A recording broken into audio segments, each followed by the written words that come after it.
Quando a seca castigou o Seridó, Severino foi-se embora do riacho. Deu um cheiro nos meninos, nela um abraço e partiu, tão triste que dava dó. Procurando uma vida bem melhor, da Quitina na ribeira de Trangola, largou tudo que era seu e foi-se embora, pelejando conseguir sobreviver e mandar alguma coisa para entreter os meninos, o cachorro e a senhora.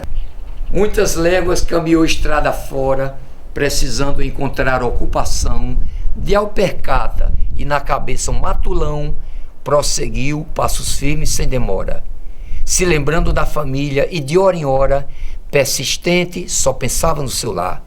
Desejava, mas não podia voltar, pois a seca lhe expulsava sem piedade, coração carregado de saudade, era um expatriado a caminhar. Voltando ao passado, nos anos 70 tinha uma cerca aqui de pau a pique. Então, com o tempo, com a diminuição da madeira de lei, e o tempo foi acabando, então transformou-se, foi feito cerca de arame, mas eu, querendo voltar à origem mesmo, então garimpei pedaços de espaçados aí, espalhados em currais, em chiqueiros, então consegui juntar essas dezenas de madeiras antigas ainda e reconstruir esses 4 lanços, essas 4 grades de pau a pique, para mostrar para os futuros como era as cercas. É uma cerca da época, né? Da época, era comum na época, professor. Os currais eram assim. E ainda faltando aqui uma porteira de paus corridos. De paus. Que o senhor quer dizer de porteira de pau, né? Do porteira de pau. É. 2 morões, uns buracos e um varão, como fosse um caibo, correndo e encaixando. Inclusive, agora aqui para conseguir, aqui tem uma peça que é de um eixo de carro de boi, certo?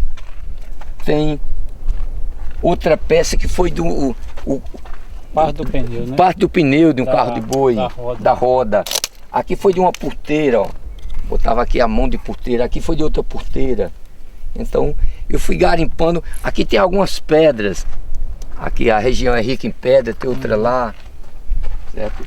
Tem essa outra pedra aqui fantástica. Então, para reconstruir pelo menos poucos metros de pau a pique para as pessoas verem como era. E aqui está faltando, sempre tinha uma cabeça de boi, uma cabeça branca, que era como amuleto, era para espantar os males. Mas se o boi estava com só a cabeça branca aqui espetada, o boi já tinha sofrido do mal, né? Sinal de derrota, né? Sinal de derrota. Era uma crendice interessante. Isso mostra uma lenda indígena, a poena ou a poena, botar alguma coisa para amedrontar o mal. Mas o mal veio primeiro, já estava a cabeça do boi sendo vítima, mas criam eles que era para espantar o mal do curral.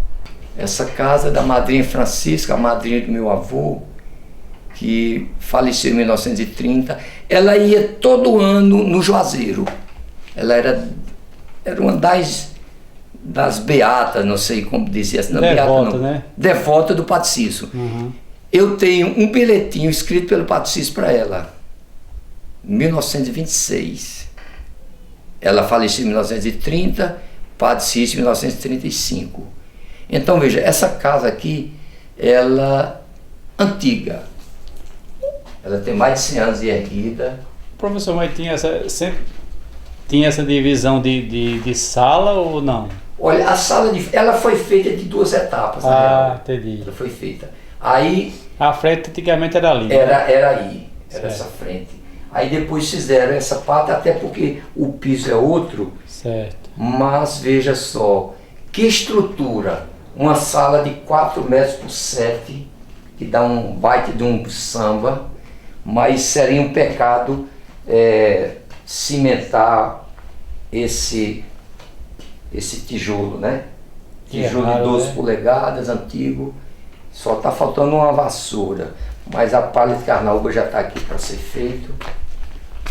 essas portas antigas que o tempo já arranhou, o tempo já se encarregou de... Aqui tinha uma fechadura daquelas antigas, Muito grande, né? a chave quase de ferreiro, né? Essa casa tem mais de 100 anos de erguida, certo? No tempo de balança de pau, que ali está um dos pratos da balança, botava as 4 cordas,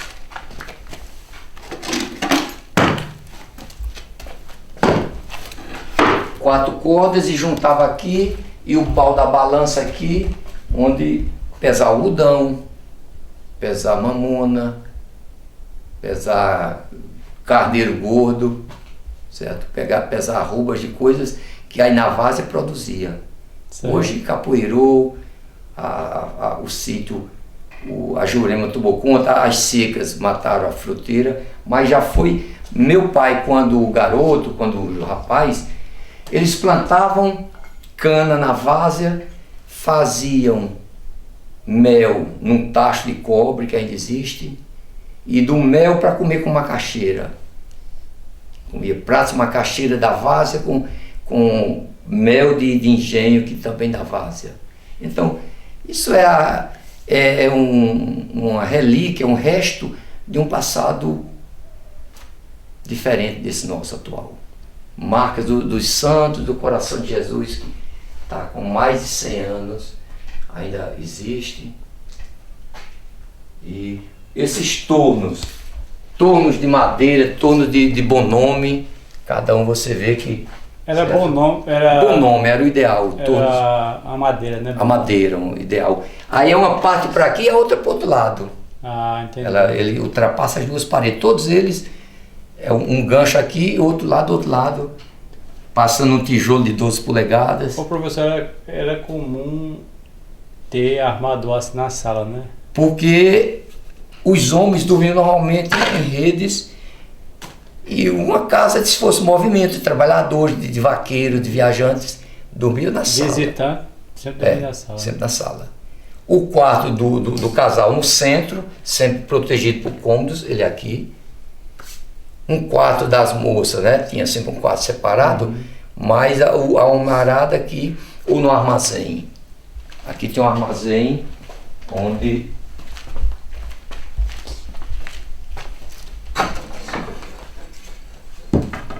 Veja só.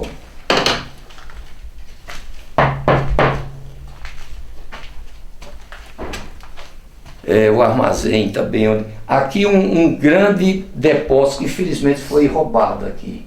Certo. Aí tem um depósito de sei lá, 36 cuias. Depósito, um baita de um depósito. Zinco importado, zinco americano, marca Polo, e o desenho, as iniciais do meu avô, Josué Marques Evangelista, 1948. Fiquei muito triste quando cheguei aqui, estava o canto limpo. Esse que é do ano que ele nasceu. Cício José, que é meu pai, 1960. Então, o armazém. Eu lembro aqui uma corda de pendurar trança de cebola, de alho, né? Aqui tinha um giral, ele plantava fumo também ali no barreirão, na várzea do açude. Plantava fumo, ele fazia fumo artesanal, fumo de rolo. Certo. Então, eu lembro de um estrado, um gradeado de tabocas, e para botar folha de fumo para secar, para curar.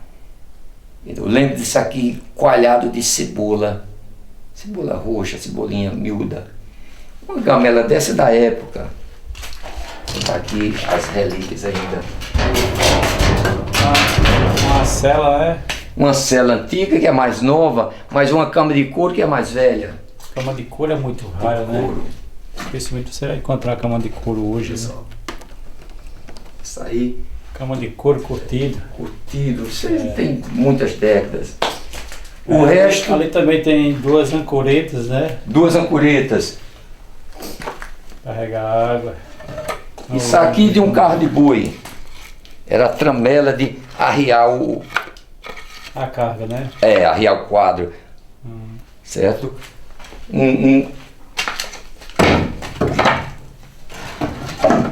cabeçote de cangalha, mas aqui uma peça de umburana parecendo um coxo, e na real era um coxo, só que um coxo de espremer mandioca ralada. De longe eu pensei que era Certo? Tipo assim, aí espremendo fazia com que a mandioca escorresse a manipoeira, sabe? Isso usado há muitas décadas. Eu pensei que era um pilão. Sabe? Uma cama das antigas. Essa aqui de trás parece que é uma cama de mola. Uma cama de mola, exato. Também antiguinha, né? Isso aqui o resto é o carro de boi. Os fueiros não. A caixa de aqui arredondando outra peça. Fazer a roda. Aqui o fuso, o eixo, aliás. Então, coisas que o tempo ainda está permitindo deixar. Pois é, rapaz. Tem até umas contabilidades aí, ó. Aqui, essa casa é cheia de marcas, como fosse diários. Isso era um zap da época, onde as pessoas vinham. É Marinaldo de Cida. Marinaldo é meu cunhado e minha irmã. Qual data? 1980. É que eles namoravam. 20 de outubro de 98, segunda-feira. Então por aí as paredes são cheias de esses desenhos, essas escritas, normalmente de alturas. Contas, tá vendo? Fazendo contas.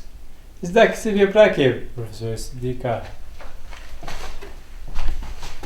Isso um torno fácil de pendurar algo, né? Não só de armar rede, mas arreio, né? De arreios, sabe? Chapéu.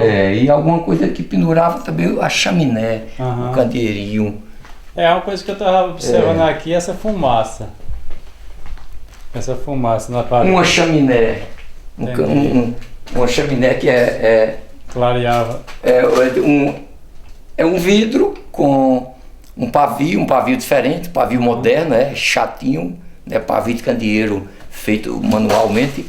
E esse chaminé num prego e o vidro onde soltava daí o nome chaminé.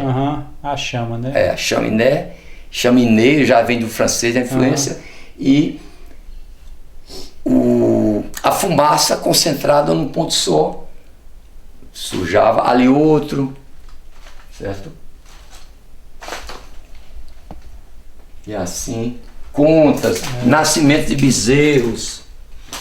Ali embaixo. Embaixo, 1998. Em cima, Estrela d'Alva. Meu pai escrevia a mudança da estrela. Estrela d'Alva. Em cima, 31 de 7 de 92, embaixo 8 de abril de 93. Em cima é que ela aparecia em cima vista. Entendi. Ela aparecia em cima ou ela aparecia embaixo? É brincadeira. Os calendários, eu lembro muito quando estudei aqui o primeiro grau, o ginásio, o velho ginásio, aqui era o local, a parede de pregar os calendários de folhinhas. Calendário Coração de Jesus, cada folhinha um dia, arrancar a folhinha. Tá aqui o resto dos calendários. O que é que o senhor passa na sua mente quando o senhor vem assim? Eu volto ao passado. Eu volto aquelas brincadeiras de infância, jogar bola aí no campo. E aqui era o campo, era a diversão da juventude, dos rapazes. Aqui a gente jogava bola. Eu era gandula. Quando a bola era chutada aí ladeira abaixo, lá foi eu desesperado. Senão você não era bom jogador. Senão não participava, que eu era um fulengo, né? Só o o joelho e a cabeça, e as moças ficavam nas casas, nas duas casas, como se fossem arquibancadas, Certo. flertando, torcendo pelos seus pretendentes, e eles desesperadamente correndo para fazer fita, para mostrar que eram merecedores delas, sei lá. Ô Paulo, mas isso é exatamente em que ano? Eu cheguei aqui em 74, estudando a quinta série, então aqui já estava o campo.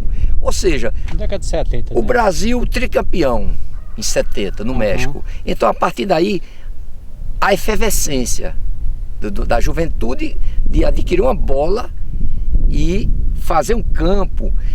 No Curralinho tinha um campo longe da Ribeira. Eu imagino que era uns 2 quilômetros da Ribeira.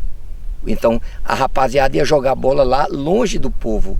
Eu imagino que era pela questão dos calções. Certo. Penso eu que, por que um campo tão longe, se tinha local de campos perto, no meio da comunidade? O senhor acha que... Para os homens não estarem mal vestidos, indecorosos. Para a época era nudez, né? Era nudez, mostrar as pernas, certo? Então eu deduzo isso. Entendi. Então depois é que os campos chegaram para dentro da comunidade, onde perdeu-se o pudor de mostrar a perna, né? Ô Paulo, uma coisa interessante, você falou da seleção. Naquela época eu escutava o som de rádio, né? Após o fim do jogo, até a noitinha aqui, a gente ia para casa de tia Minzinha, que era o quartel-general. Ela é muito acolhedora, fica só a lembrança hoje. E lá, a Rádio Globo transmitindo os jogos do Rio. Valdir Amaral, Jorge Cury, João Saldanha, aquelas vinhetas.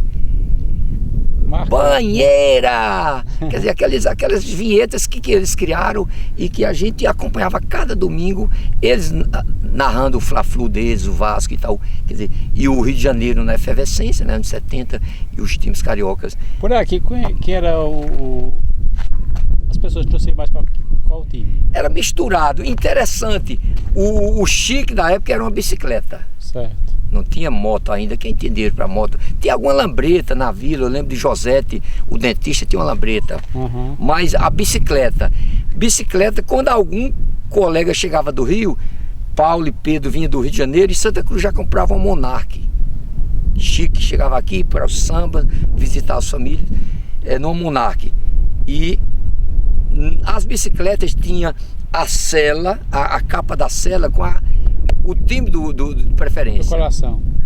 Umas flâmulas ali junto do guidão, 2 flâmulas caídas, onde os times Vasco, Fluminense, Flamengo, Botafogo, América. O América do Rio nesse tempo era o vermelho, era o muito forte. Então os times eram esses, sempre do Rio, pela convivência, os carizeiros indo para o Rio e traziam suas preferências, e assim era um movimento tremendo. A casa de Tio Bill com 5 filhos, hoje está fechada. A casa de Tia Minzinha com 2 filhos em casa, 2 no Rio, hoje está só um solteiro morando sozinho. A casa de Ezequiel, uma casa de movimento, de gado, a vacaria soltando e a enfieira, né? Dezenas de reis, a gente olhando as primeiras passando aqui, as outras saindo do curral. Campo, fartura, hoje tudo fechada, as pessoas inexistentes. A casa de movimento do nosso avô, aqui só as lembranças. Então, o passado que ficou, as casas que ainda estão resistindo ao tempo estão em pé, mas o povo, noutras dimensões e noutros espaços. De tardezinha, largar o trabalho e ir para Caraúbas a pé, 6 quilômetros, estudando ginásio. Quando era lua cheia, voltar depois das aulas, 10 horas, para já amanhecer na luta. Então, traz uma boa lembrança. Muitas lembranças boas. Da minha madrinha, uma capacidade, onde quem passava ela oferecia uma xícara de café. Então minha madrinha, já a viúva do meu avô, Josué, que já tinha sido em 70. E eu cheguei aqui em 74, mas aí é tudo isso, é toda uma volta ao passado. E não vou deixar ela ir abaixo, ela acabar, já retelhei, já estou cuidando na fundação. Ela não tendo goteira dentro, já vai ficando legal, já está. Mas aí pouco a pouco ir recuperando, botar as portas que faltam algumas portas que estão sofridas. Mas falar em portas, você tem ideia de o tempo fazer isso numa tábua que foi serrada e agora está assim como arranhada pelo tempo? Isso é umburana, né? Umburana. Ou cumaru, ambos. Então, muito interessante. Uma coisa dessa é fantástico. O branco da madeira já acabou. Tá aqui, ó. A madeira branca. E ficou o miolo que está aqui velado. O próprio prego, ele está mais alto, ele já perdeu. Aqui já perdeu parte do terreno. Nesse tempo de verão em Rio de Buenos. É um barulho, né? Cadê perto do mar? Ele bate aí na barreira, né? Olha que linda. Nós estamos diretamente no Rio de Buenos. Olha. Primeira mão aí pra vocês, né? Provavelmente na década de 1860, final dos anos 1860, chegou aqui na comunidade. Vamos caminhando. Um desconhecido. Certo. E meu bisavô, que é aqui abaixo, aqui na beira do riacho da roça, a sede da morada dele. E o senhor aqui, desconhecido, chegava lá com escuro ainda, de madrugada. Foi tomando chegada, foi perdendo o medo, né? O receio. Chegando na casa vizinha, e era essa, e chegava, e o meu bisavô foi dando serviço, trabalho para ele. E então ele chegava com escuro e só saía à noite com escuro, para ninguém saber para onde ele ia. Certo. Depois de um certo tempo encontraram ele arranchado numa pedra aqui por trás dessas.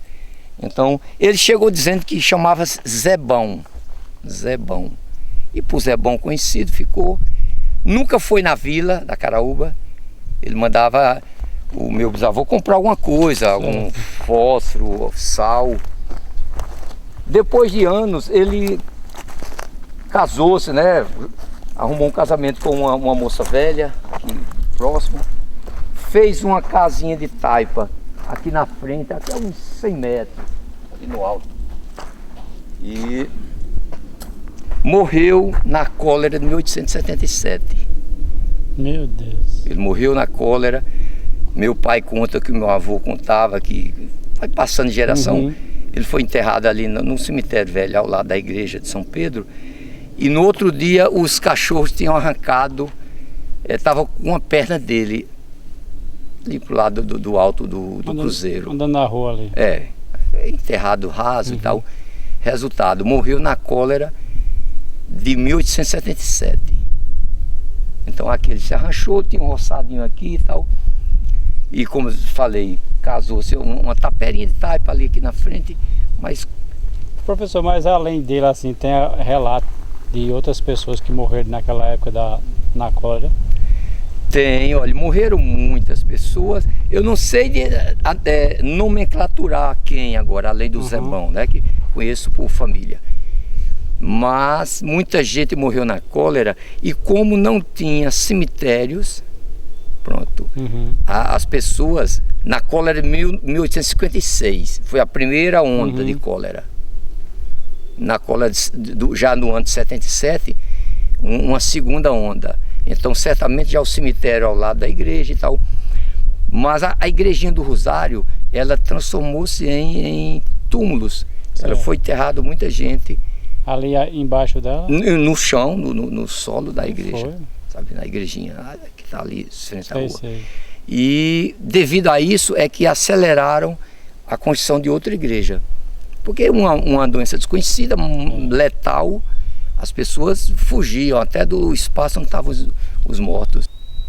Eu acho que uma das causas do controle, da tentativa, a ciência já avançada. Certo. Nas anteriores e as pessoas tinham um imaginário que era um castigo de Deus. Quer dizer, a própria igreja ela dificultava Fulano está doente porque está em pecado. Então todo esse imaginário, todas essas superstições que eram envolvidas na questão humana. Eu acredito que até muitos eram abandonados. Né? Abandonados, muitas vilas ficaram desabitadas. E alguns vivos que escaparam, claro, fugiram das vilas, das povoações. Então ficaram comunidades de fantasmas. E alguns que escaparam é porque saíram do convívio, por exemplo, fugiram para as serras, isolamento. E se a cólera é a transmissão, algo de contato com o humano, quando alguém fugiu, estava mais difícil de ser vítima no que saíram do convívio. Então, é isso aí. Olha, as pessoas não tendo uma assistência, não tinha médico. E o imaginário, o supersticioso forçando muito também, contribuindo. Então, a Covid, por ser mundial e ser muito catastrófica, porém com menos pânico, assim. Não, o que eu quero dizer é que muitas pessoas colocaram isso aí como, assim, foi perigosa, matou milhões de pessoas, sim. Mas se nós olharmos direitinho, as vítimas de outrora sofreram mais do que... Não sabia como, não tinha a quem recorrer. Essa vez, né, você vê a equipe médica mesmo cansada, mesmo... determinada. Como é que eu posso dizer? Frágil, né? Frágil no sentido de trabalhar demais. Mas enfrentaram, né? Muitos morreram, muitos médicos morreram, muitos... Foi um combate consciente. E frente a frente, né? Vamos dizer assim, que muitos fugiram assim, se isolaram nos seus sítios, suas chácaras, né? Mas o médico não, o médico tinha que estar ali. Tinha que estar. Né? Foi herói dessa pandemia, foi o médico. E nessa época que nós estamos falando, da cólera não tinha.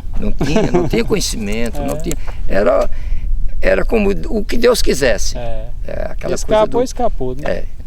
Aí, infelizmente, esse senhor aqui faleceu. Faleceu. Não se tem ideia de que idade teria, mas foi essa história. Então, essa comunidade, esse roçado, esse imóvel é chamado do Zebão. Certo. Devido a esse senhor. Recebeu o nome desse senhor, né? Exato. Vamos lá olhar, conhecer onde se abrigava, né? E aqui tem um ninho de cão-rã que anualmente elas põem. O ano passado para este eu já vi sair 3 filhotes dessa parte branca aqui.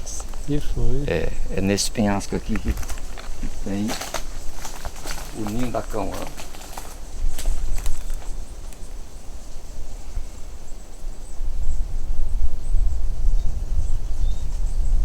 Naquela lacuna ali? Exato, naquela branca que é as fezes delas, para não sujar o ninho, ela vem de costa e faz o cocô. É o sanitário dela, né? É o sanitário dela, é a privada.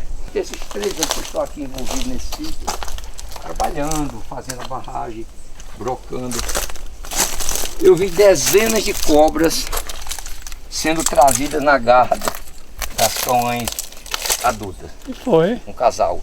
Normalmente a cão macho caça, a fêmea fica chocando. Então ele de longe dá um aviso. Então avisando, estou chegando. E passa a para a mãe. Quando já está o filhote, o que está com a caça fica num galho desses. Então a cão fêmea vem receber o alimento. Veja só, uma caça, a outra processa e corta pedacinhos quando o filhote está pequeno ainda. Eu fico nas brechas aí olhando. Quando ela está maiorzinha, deixa uma cobra junto para ele se acostumando. Não vai ter no biquinho toda a vida. Deixa uma cobra ali para ela já ir, sei lá, aguçando o instinto de caça. Entendi. De rasgar, de pegar a cobra. E depois, quando voa, aí é mais um filhote que vai caçar cobras. Então, que animal útil. Que animal útil para o controle na natureza. Então, aqui é a pedra onde o Zebão se instalou, fez abrigo. Uma pedra voltada para o norte, né? Sul a norte. Então, com proteção de ventos, de chuva. E certamente ele fez um giral, não sei se já tinha rede, ele acesso à rede para armar aqui alto, porque nessa época dele, com certeza ainda tinha onças por essa região, cobras de veado. Ele ficava dormindo com o olho só, né? Para tentar fugir dos... Mas certamente essa pedra desmembrou-se aqui de cima faz não tanto tempo, pelo jeito, né? Essa que está dos seus pés, né? Ela descolou daqui. Então, no tempo dele era mais aqui, talvez mais fundo. E aqui imagine uma trempe, né? 3 pedrinhas, um fogo. Talvez até o fogo servisse de espantar as feras. Vai espantar, né? Os animais feras. Um fogo aqui permanentezinho, umas brasas, e ele aqui... Aí ele não passava chuva também? Também, ó, proteção dessa. O professor, mais uma dúvida. Quer dizer que ele nunca foi na rua, na vila? Nunca foi na vila. Ele tinha alguma culpa, algum crime, né? E dizem que ele veio do Pernambuco, de Alagoas, do sul. Então, as pessoas que não sabem é que nós estamos a poucos quilômetros da divisa com Pernambuco, né? Sim. Pará, Jataúba, né? Ali as cordilheiras da Serra da Costela, citada por João Cabral de Melo Neto no Morte e Vida Severina. É a Serra do Moreira aqui, nossa, do lado da Paraíba Moreira. Lá no final, né? O azul próximo às nuvens. A cerca de pedra primogênita. Uma estaca dessa. Quantas décadas? É verdade. Fossilizada. Inclusive, no nosso canal tem, vocês procurem aí, quiser assistir, os 5 tipos de cerca na região do Cariri, né? Começando pela de pedra, uma igual a essa, indo até a atual cerca, que é a cerca de arame farpado, né? Com estacas. Isso aqui tem muitas décadas, sabe? Não é brinquedo. Uma estaca de aroeira com... E aí é resistente, né? Ainda é resistente, isso aí, sabe?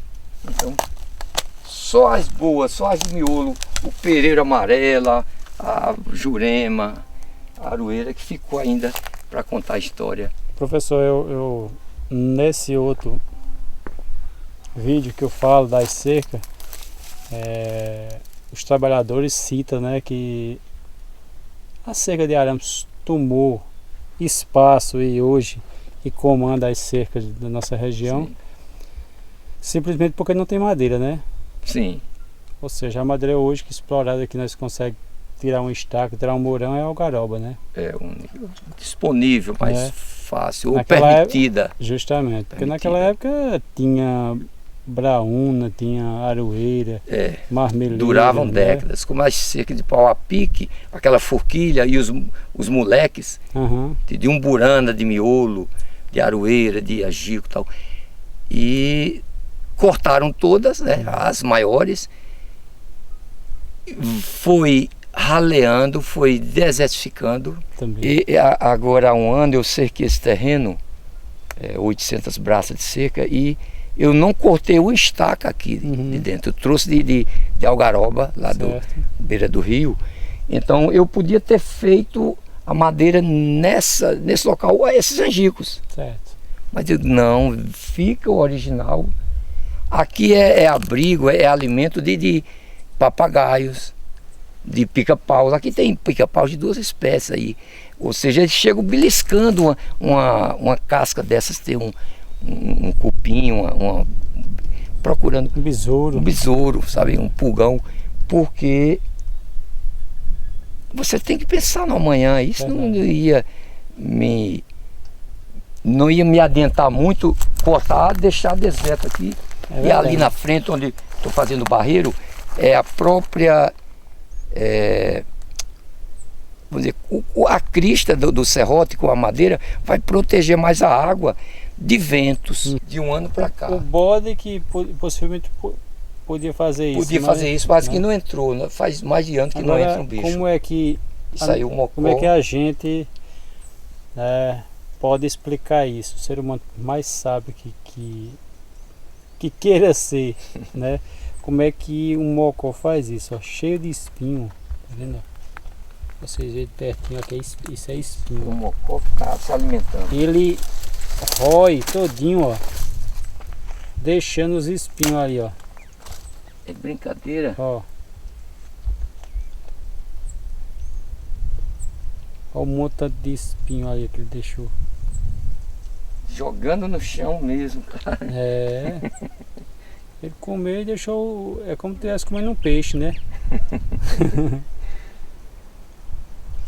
E não se fura, né? Não se for, encontra um jeito. É. Acho que ele começa um pouquinho e vai seguindo e Vai seguindo, abrindo. convivendo. Esse S. Fantástico. A natureza é perfeita. Sempre aparece cobras, né? Sempre aparecem cobras. Aqui, faz uns meses, eu escutei os mocóis, meio-dia, 11 certo. horas. Os mocóis num comportamento diferente. Certo. Chiando, tal, vários. Eu subi aqui, tinha uma salamandra esticadinha desse claro, debaixo da pedra. Certo. Aquele claro, ó. E eu sei a câmera, sei o celular, que pena não registrei. Estava ela ali, quieta, imóvel. Muito grande. Certamente tô calhando de pegar um É. e voltar para a toca, que certamente ela mora aí, tá aí. Sabe? Mas tem cobra, já vi ali na várzea, este ano mesmo, Uhum. sabe?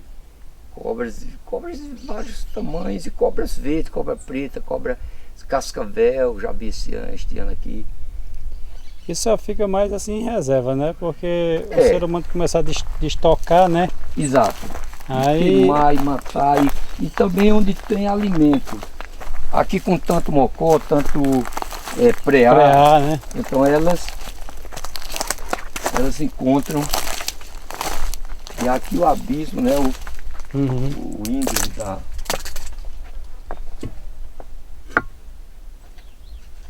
Uma loquinha dessa é a casinha delas. Depois.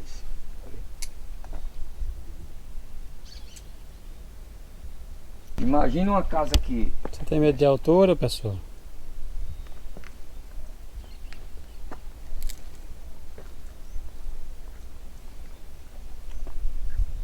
Imagina uma casa aqui com, de repente, uma cisterna debaixo do piso.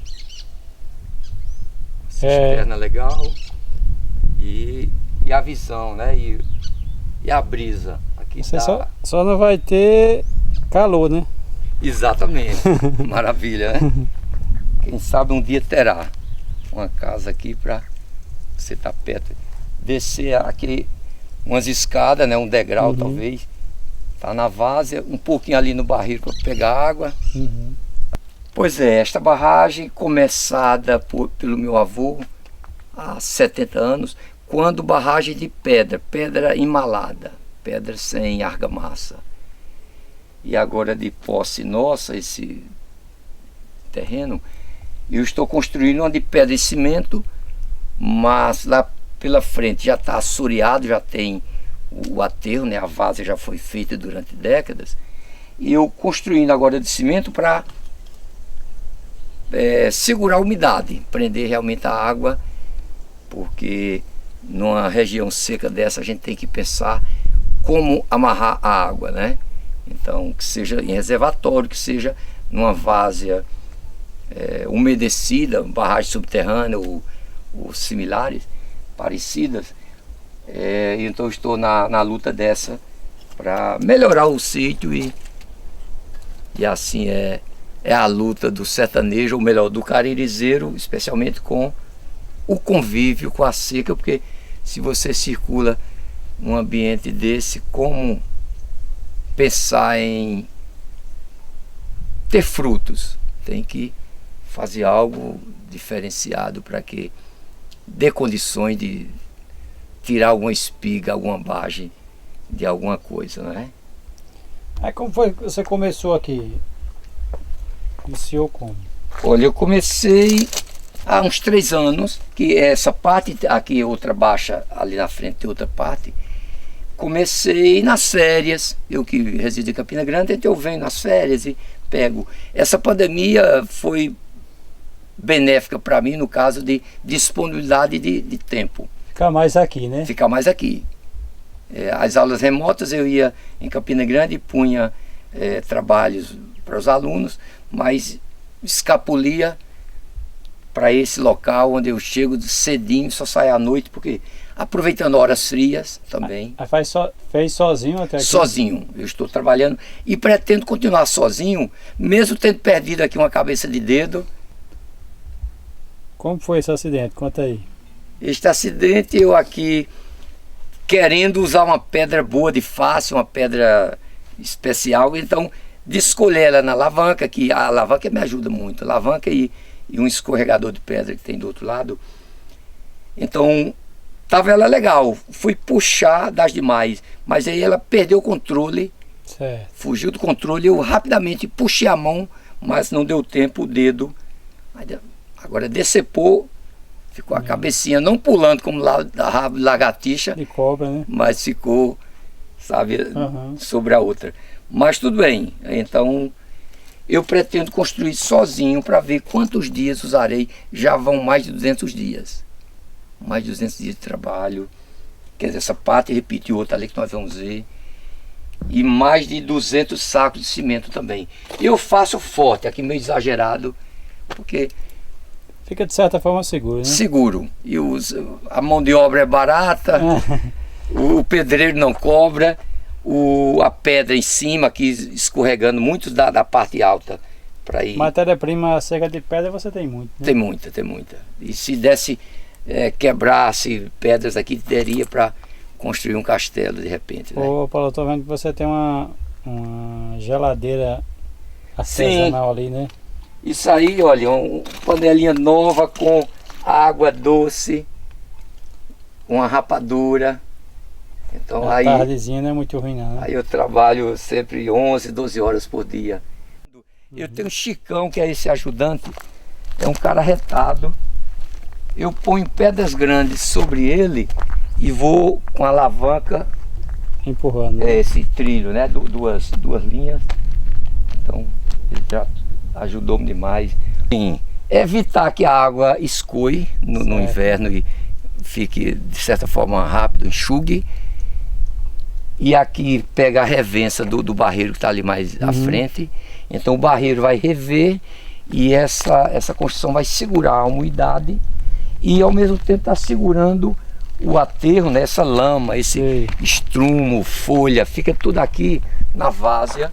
E vocês pretendem plantar aqui futuramente, plantar, né? Plantar, aqui com certeza vai dar bastante cultivo e eu estou aumentando o barreiro para ele dar para irrigação durante um bom tempo do ano, soltando água aí em cima Nós vemos que aqui é uma terra muito seca, né? Muito seca.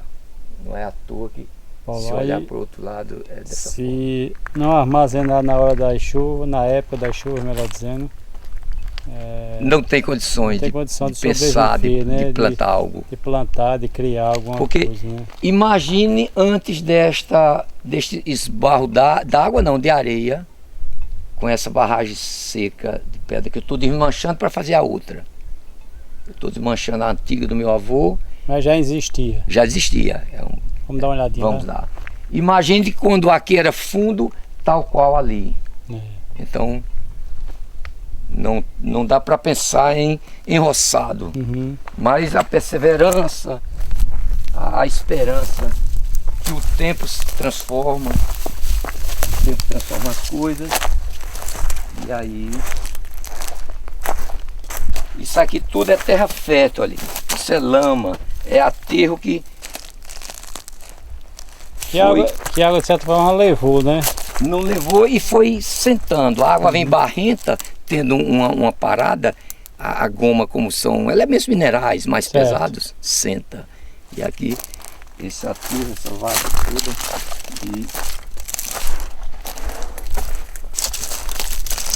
aqui da antiga barragem do meu avô ali, essa era tipo assim, embalado, pedra, sem argamassa, sem caliça, sem cimento. Mas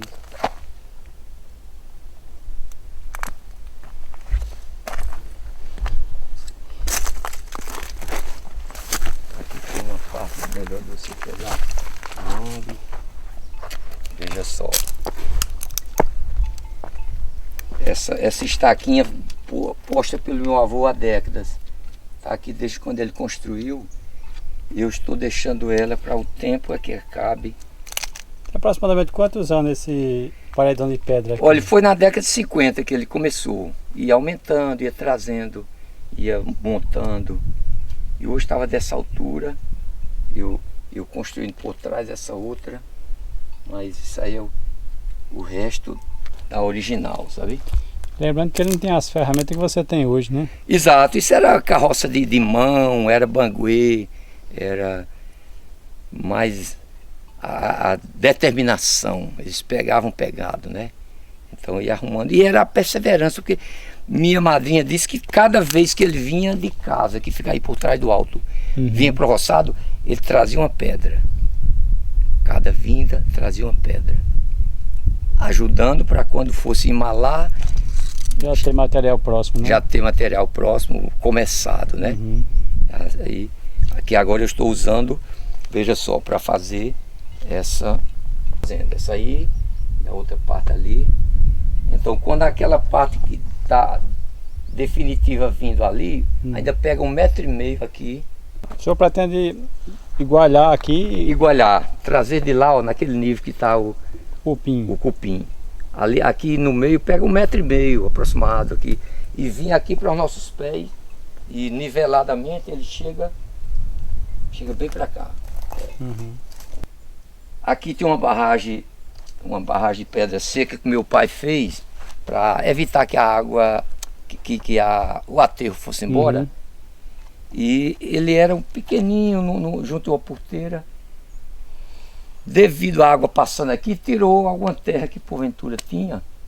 Então ficou com uma raiz descoberta, enraizado sobre a pedra. Interessante. Aí passa um surrealismo tremendo, né? E assim... É uma bonita, né? Bonita. Agora lindo, estava aqui há um mês atrás, ela... Florada. E os... sanhaçus, chechéus de bananeira, concris, craúnos, fazendo a festa. E a abelha zoando. Sinal de vida. O mulungu, ele não nasce em qualquer canto não, né, professor? Pois é. Ele sempre nasce próximo a alguma fonte de água, né? Fonte, eu creio que sim.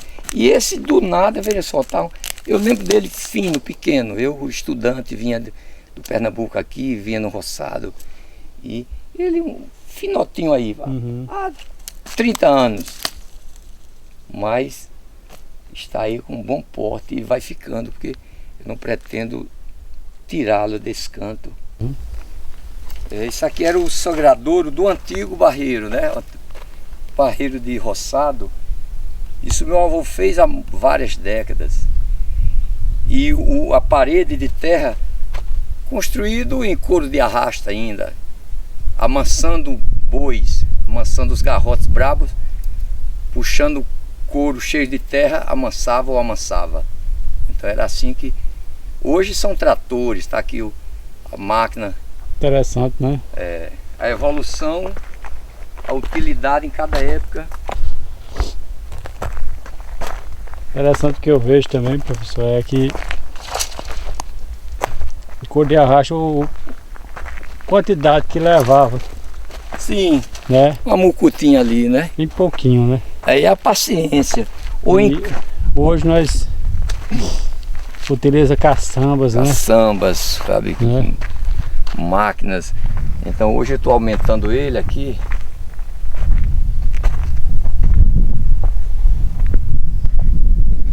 Fica num baita trabalho, né?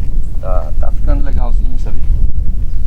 Ele vai trabalhar ainda uns 15 dias aqui, que eu pretendo, depois de trazer toda esse nível que já vem de lá, certo, aumentará 1 metro, 1 metro e coisa aí, eu pretendo cavar um bojo bom. Fazer uma caixa, né? Fazer uma caixa, o mais fundo possível, se não der na pedra, nem na água. Pode afundar, né? Certo? Na pedra, logicamente, fazer uma caixa, porque o que dura a água é vertical. Verdade. Não adianta um prato raso, a água só na temperatura, no efeito do vento, evapora.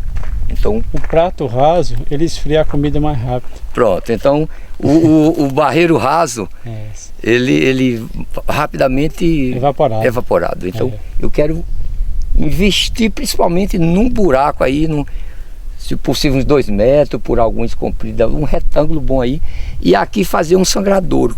Aqui já é o atual, certo, mas eu pretendo levantar aqui, quem sabe até 2 metros, para encaixar água. Só precisa fazer como aquecimento? Fazer cimento, pedra e cimento, dessa pedra, pegando aquelas 2 no alinhamento e indo para aquela terceira. Então, entendi, fazer. E que bom, aqui dá uns 30 metros de comprimento. Uma altura boa, né? Sabe? O comprimento legal porque distribui a água num lance maior. Não fica apertado como uma barragem, por exemplo, lá, né? Então, ela distribui aqui num pano e de repente quase 2 de altura vai dar para ser construído, levantando mais a parede. Ajuda bastante água. E quando tiver umas chuvas boas, amarrar uma parte da nuvem aqui para ir usando durante o ano, sabe?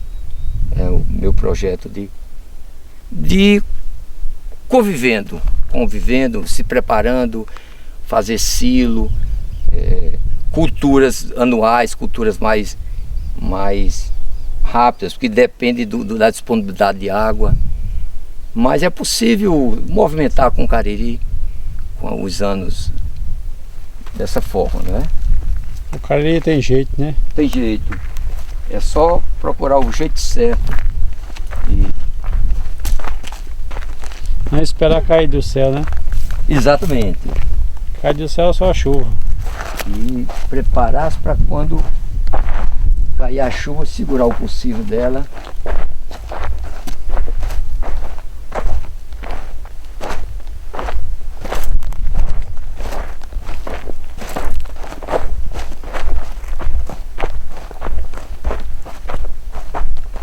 E aqui um material ótimo, João Gregório. Um material, um pissarro. É um material bom e durável. Ela secou recente, então foi secando e a gente já juntando. É um pissarro e está molhado bastante, então facilita a compactação. Quer dizer, uma máquina até pesada, então vai só compactando, entendi, socando, subindo na paciência. E aqui centrar um bojo bom para quando tudo secar ainda ter uma reserva naquela caixa, quem sabe antes de outra chuva.